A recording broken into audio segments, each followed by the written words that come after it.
So if you feel behind in business, then this video is for you, because at the moment I've been feeling behind, and you always feel behind. I always feel behind, and it's simply because I'm always comparing myself to people's chapter 20. I'm at chapter 2, chapter 3, and the people that I see on social media, like Iman Gadze, even my own coach who I'm working with, and just any entrepreneur out there who's doing well, I just compare myself with those people, which is so fucking stupid, because I'm at chapter 2, chapter 3, like I said, and I catch myself comparing myself to them, and they've been in the game for 3, 4, 5, 6, 7, 8, even 10 years, and I'm comparing myself to those people when I've been in the game for not even fully 2 years yet, you know what I mean?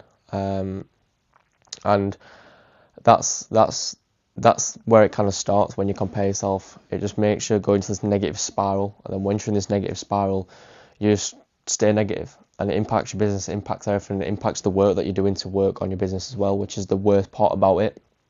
But the reason this happens is because of social media. Obviously, we all look at social media, and the only things that we actually see on social media from entrepreneurs, from business owners, from the people who we want to be like, is the good aspects of their life. They don't really show the behind the scenes part, the things that don't go so well, or the journey to get there.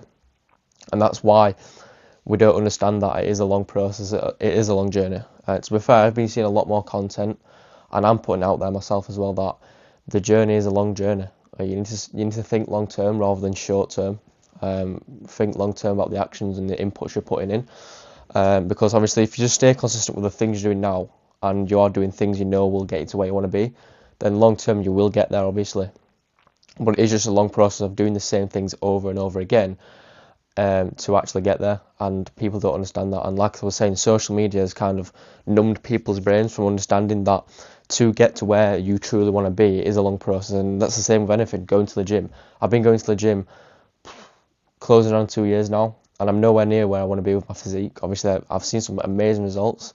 I used to be very, very skinny, now I'm not so skinny, but I'm not to the point where, but I'm just not where I want to be within the physique wise and within gym wise, you know what I mean? Same with business, I'm nowhere near where I want to be, but the amount of knowledge I've learned over the past year or so has been amazing, and obviously I'm putting that knowledge I've learned into 2026 to build something that is going to be amazing. But yeah, with social media, you're just seeing the outcomes of what people are getting. You're not seeing the actual process they put in and the work they put in. Like, I've not seen one video from one entrepreneur that shows the work they've had to put in. They're always speaking about the good things, which it's all a marketing strategy, obviously. But that's the thing that doesn't help people understand, like, why they aren't getting the results straight away. Like, again, it's a long fucking process. We're comparing ourselves to people that have been in the game a lot longer than us, that have been through the hard part of it. Like, the beginning of a business is always the hard part, obviously, that's obvious, but nobody really explains it, and that's kind of what's numbed our minds as startup business owners that are only just starting out or within the starting stage. That's kind of, social media just basically numbed us minds to it, and it makes us compare us to those people that are just showing the outcomes and the things they've achieved, and that's why we compare ourselves, because of social media. And what a lot of people do not understand is feeling bad about not getting this much work done, or feeling bad about because you're not at the same stage as that person, for example. So just feeling bad that you're not where you want to be isn't a sign of you're doing bad or anything like that. It's literally a sign that you're on the right track and what you're doing is working. Like, it means you're ambitious. It means you're literally ambitious and you actually want to get to where you want to be. And every single person that you see or admire or want to be like has literally been exactly where you are right now. And that's the same for me, and I need to start understanding this a bit more. I'm always sending messages to my coach, like explaining like how I'm feeling. I feel like I've not done enough work today, kind of thing. And it can be so overwhelming. Like, there's just days where it all comes like crashing down on me. Like today, I'm glad I'm making this video as well today, because this is why I've made this video, because today, like, something personal's going on, and it just affects your whole day. Like, something little can affect your whole day, and it makes you think negatively. So like I said, feeling behind doesn't necessarily mean you are behind. It means you actually are on the right path, because if you don't feel bad about something, you truly don't want it, or you truly don't believe in it, you know what I mean? If you're feeling bad about something, you obviously want that outcome, and you just have a deep desire for it, and that means you are on the right path, and that means you are doing the right things. It's just, again, like I said, it's all a fucking consistency game, especially with online business, because the more you do, the more you'll learn, and obviously once you've learned, you can get better at it, you can do more of it, then that's where you start scaling. It's just about doing that much volume to the point where it becomes impossible to actually fail. And I got that from Hormozy. That was a very, I just saw the video, and it kind of changed my life as well, because I think that way as well. Like with me, I've been doing outreach now for a year almost, and I'm only just now starting to see results from it, simply because I've been doing it for that long with no results. But now I've been doing it for almost a year. I've learned what works, what doesn't, and I'm only now starting to see results from it. I'm booking a good amount of calls. Like 2 months ago, I was booking 1 or 2 calls every month or two, which is so fucking bad. Now I'm booking at least 1 to 2 calls a week. So I've increased that a lot, and obviously now I've found what works. It's just about trying to do more outreach. Right now I can't do more.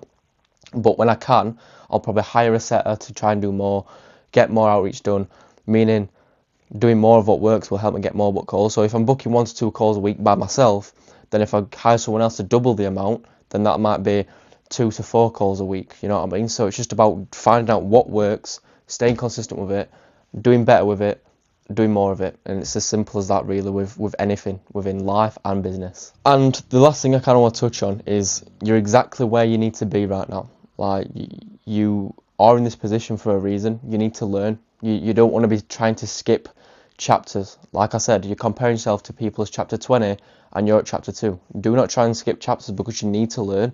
If you fast track to, I don't know, where you want to be, you probably wouldn't be able to handle it. You need to learn those smaller little things before you get to wherever you want to be within your business, or wherever you want to be in life, really. Because you need to be able to kind of handle the smaller things, the smaller aspects of it, before you get to the bigger part of a bigger scale business, for example. Like right now, if I wanted to get to where I want to be, which is having a small, lean team, managing those people, I wouldn't even know where to start, because I don't even have any experience in hiring or managing a team. So what I need to do is slowly build it up, hire a setter, hire someone else, and by the time I've hired 3 or 4 or 5 people, I'll know how to manage a team or a small team, because I've slowly built myself up and built the communication skills with a team and built out everything to have a team, you know what I mean? And that's just an example, but you are where you need to be. In my opinion, you just need to think more in the present. And like I said, I'm not a master at it myself, but this is what I've been realising over the past few weeks. You just need to think in the present, and think of what you're doing today. If what you're doing today will help you reach your goals, then you're on the right track. Again, if you're feeling like you're falling behind, you're on the right track. But as an entrepreneur, you're always going to have a feeling of you're not doing enough work, because, like, for example, everything that I do in my days now just comes naturally to me. It doesn't feel like I'm doing any hard work, but I know the things I'm doing will get me to where I want to be. Like today, I don't really have much to do. I'm filming this YouTube video, I'm going to edit it. I've done my outreach, got a bit more outreach to do, and then I've got other, like, some small other tasks that'll take an hour. So I'm getting about 4 or 5 hours work done today, which is a good amount. Most of it is like client acquisition, which I need. That's what my main focus is right now. Just bringing in the clients, getting on the calls.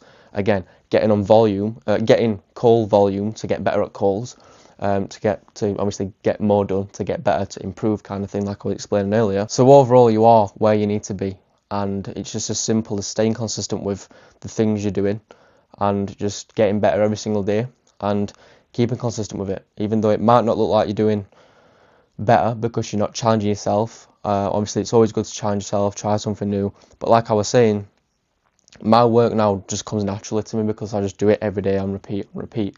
So it doesn't feel like I'm actually doing anything, because I do it every single day. But deep down, and when I like take a day off and look back, I know these things are working, because I'm seeing the results, I'm seeing the progress. But like I said, it's just those things have come natural to me, that it doesn't feel like I'm pushing myself. So that's why I'm obviously trying to do new things every once in a while. Like, for example, this week I need to build out a landing page. I've got to learn something. For my offer, I might be adding something else to my offer, you know what I mean? Just about implementing those little things that make it feel like you're being productive because you've worked on something new. And that's kind of something I've learned over the past few weeks as well.